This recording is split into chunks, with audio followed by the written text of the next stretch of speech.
Dear friends, it's already here. This year, we want to relaunch the VisualPolitik Awards for the Political Players of the Year.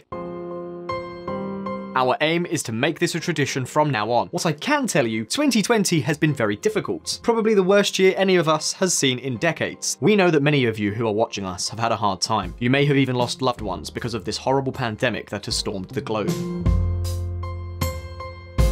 From myself, and on behalf of the whole team, we want to extend our solidarity and love. Also, we would like to take this opportunity to send a particular thanks to all the people who are supporting us on Patreon, and of course, to all those who follow us week after week. As we always say, this project has grown thanks to each and every one of you. It seems a cliche, but it is absolutely true. Without your trust, without your support, without your loyalty, none of this would have ever been possible. We are fully aware of this, and believe me when I say, on behalf of the whole team here, that we are very, very grateful to each and every one of you. From the heart, once again, thank you so much for following this project. Now, having said that, my friends, the time has come for the VisualPolitik 2020 Awards. I'll remind you how it works. There are 3 awards, our recognition of 3 of the most outstanding political protagonists of 2020. 3 awards, but in no particular order. They are all at the same level. And so, with that in mind, our first VisualPolitik 2020 award goes to Tsai Ing-wen.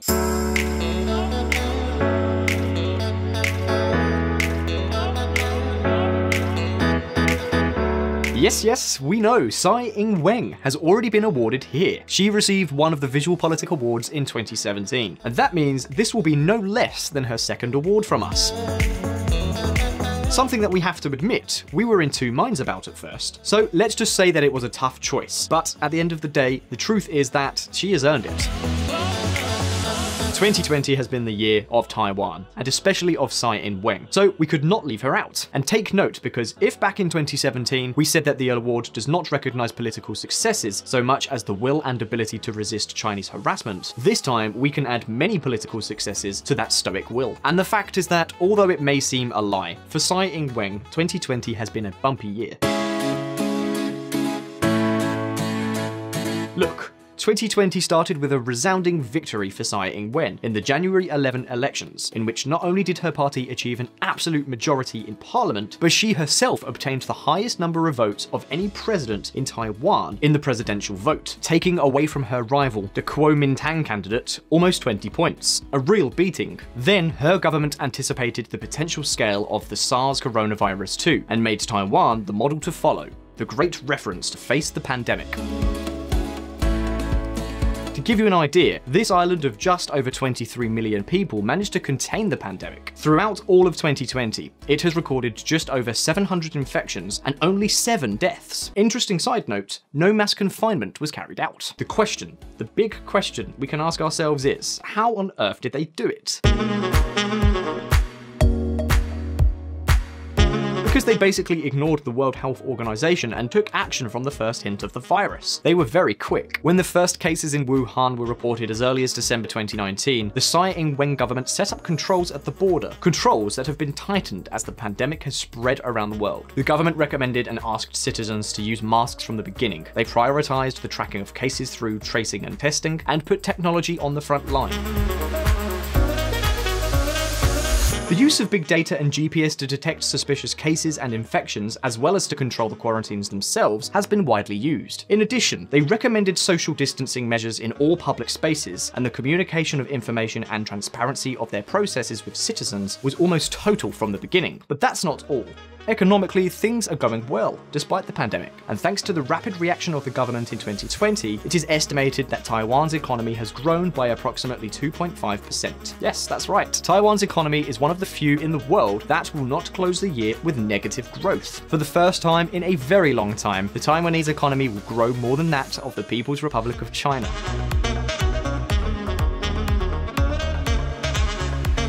For the next year, growth is estimated to be between 3.5 and 4.5%. That's not bad, right? Also, during the last few years, the economic strategy that this president put in place to reduce Taiwan's dependence on China and to boost growth has more or less gone well. Growth has increased from about 2 to 3%, and in 2019, the Taiwanese economy performed better than South Korea or Singapore. The government is negotiating several free trade agreements, has reduced barriers to imports. Its currency, the new Taiwanese dollar, has reached its highest value in 23 years, and since the 1st of January 2019, 189 companies have requested government incentives to invest more than $25 billion in the country. Most of them are destined to fund high technology sectors.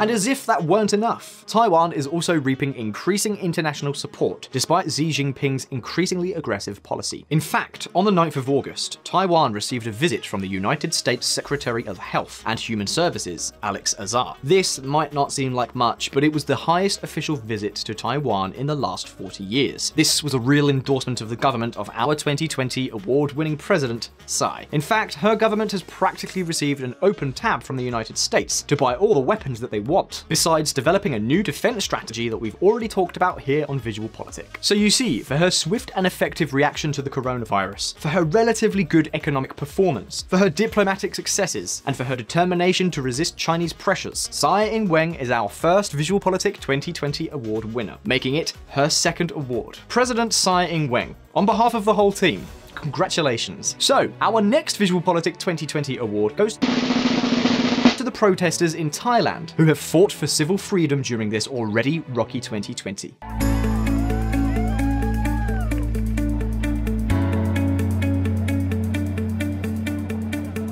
Some of you are probably thinking, but are you really saying that the protesters in Thailand have been so important this year that we should give them an award? After all, they have not yet brought about any political change. So right now, we are going to give you a little historical background so that you can understand us giving this award a little bit better. Thailand is one of the most difficult political systems to analyse. It is a mixture of monarchy, military dictatorship, and theocracy. And you see, in the world today, there are theocracies of all kinds. That is, countries where religion and the state are connected. There is the case of Iran or Saudi Arabia. However, the Thai theocracy is on another level. In this case, the king is not only the religious leader, but literally a deity to be worshipped.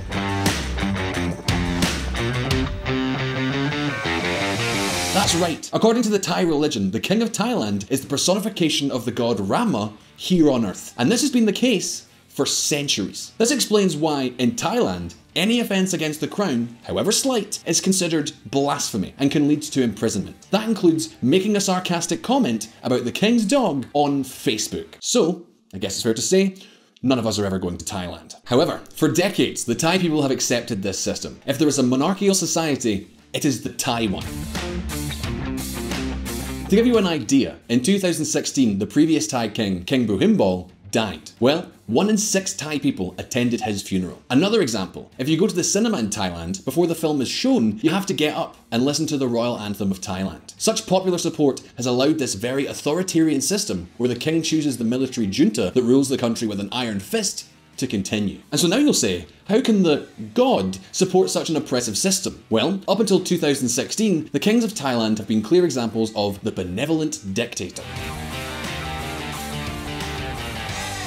For example, King Bhumibol was a sensible man who really cared about his country. However, his son, he's just the opposite. I present to you King Mahavajira Longhorn. To give you an idea, he doesn't even live in Thailand. He was crowned in 2019, and since then, he's chosen to reign from a mansion in Bavaria in Germany. This man has become famous for having the most extravagant lifestyle you can imagine. He lives surrounded by an entourage of more than 20 concubines. In fact, he has even named one of them his official concubine. Lucky girl. In Germany, he has been seen half naked more than once in situations that were, let's just say, undignified? But what is really scandalous is not his private life, but his politics. As an example, he has even named his dog Fufu Air Chief Marshal. Furthermore, he is putting pressure on the government to give him almost absolute power. In other words, Mr. Vajira Longhorn wants to be an absolute king of Thailand while living in Germany. And naturally, he has already taken it upon himself to, of course, raise his own salary and change laws that have resulted in him putting more than $40 billion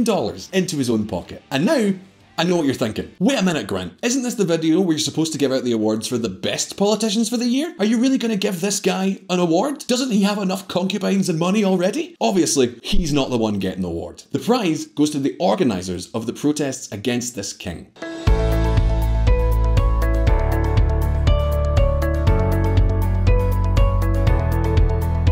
For the first time in history, Thai society has risen up against its monarchy and military dictators. Most of the protesters are students and young people. These protesters do not call for an end to the monarchy, far from it. In fact, their demand is that Thailand should become a parliamentary monarchy, like that of Spain, the United Kingdom, or the Netherlands. That is, the king has no real political power, and once and for all, Thai people would be able to vote for their government in free elections. Since February 2020, thousands of Thai people have taken to the streets, and the protests have not stopped for a moment. At the time of making this video, the streets of Thailand were still filled with peaceful protesters. We're talking about a movement so strong that not even the army has dared to use force to repress it. Of course, there have been riot police and some arrests, but not enough to quell the protests. Even King Vajira Longhorn does not dare to condemn these movements. More than anything, these protesters have something that makes us hopeful: leaders.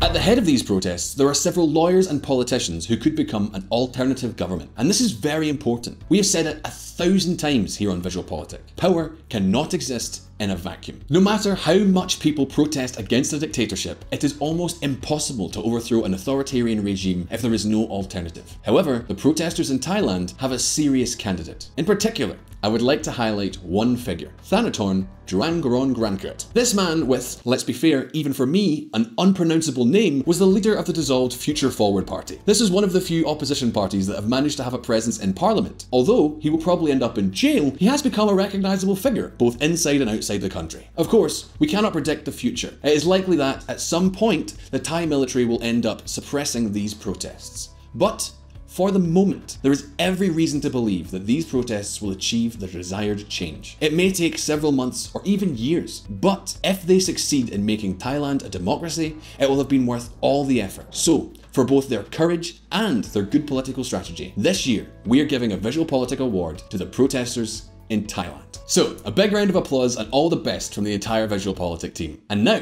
our third and final VisualPolitik 2020 award goes to the Wonder from Down Under, Jacinda Ardern.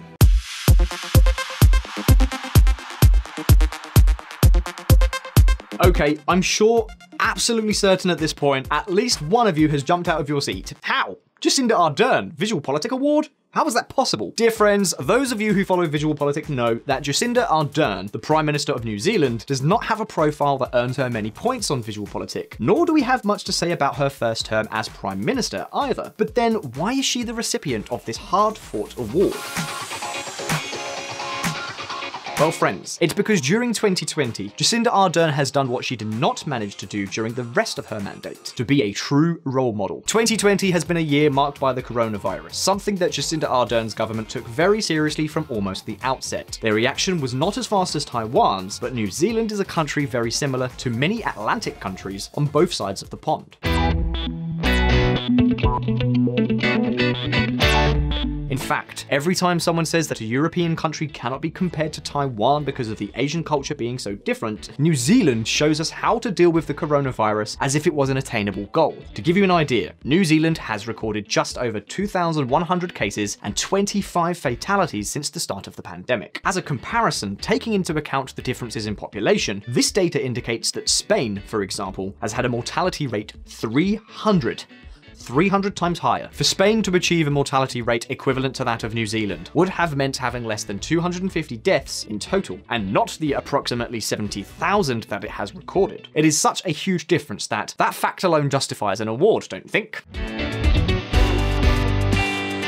And yes, you may be thinking, yeah, but New Zealand is an island far away from the rest of the world. And in a way, it is true, but there are many other cases where similar conditions have not translated into equivalent success. Friends, from the very beginning, Jacinda Ardern's government made the decision that the pandemic would be managed by scientific experts and not by political criteria. In this way, the closing and total control of the borders began on 3rd of February, no less. And even any New Zealander who wanted to return to their country had to accept the mandatory 14-day quarantine upon arrival. In March, The government established a 4-phase warning system that established restrictions, closures, and confinements based on transmission levels. In other words, a clear strategy that has been consistently applied. The result is that this combined approach saved hundreds and hundreds, thousands of lives, and also many jobs.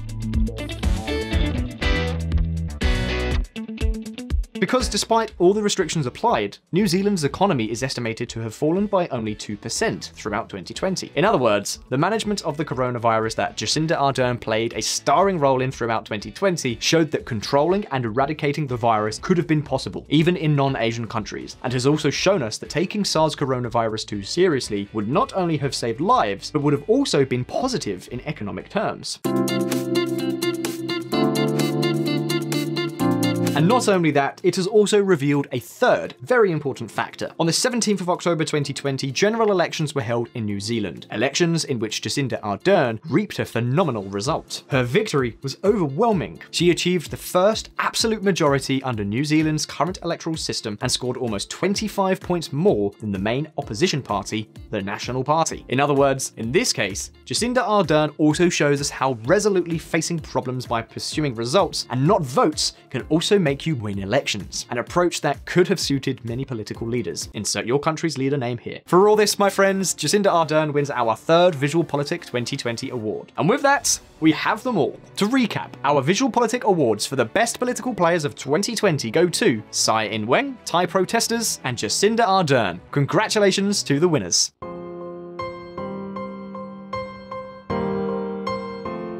And now, my friends, I want to address you all directly. We would like to take this moment to wish you all a very happy new year. We sincerely hope, on behalf of the entire VisualPolitik team, that 2021 will be a much better year for all of us, and especially for those of you who have had a hard time or lost loved ones. And so, from all of us here, our very best wishes for the year ahead. Cheers.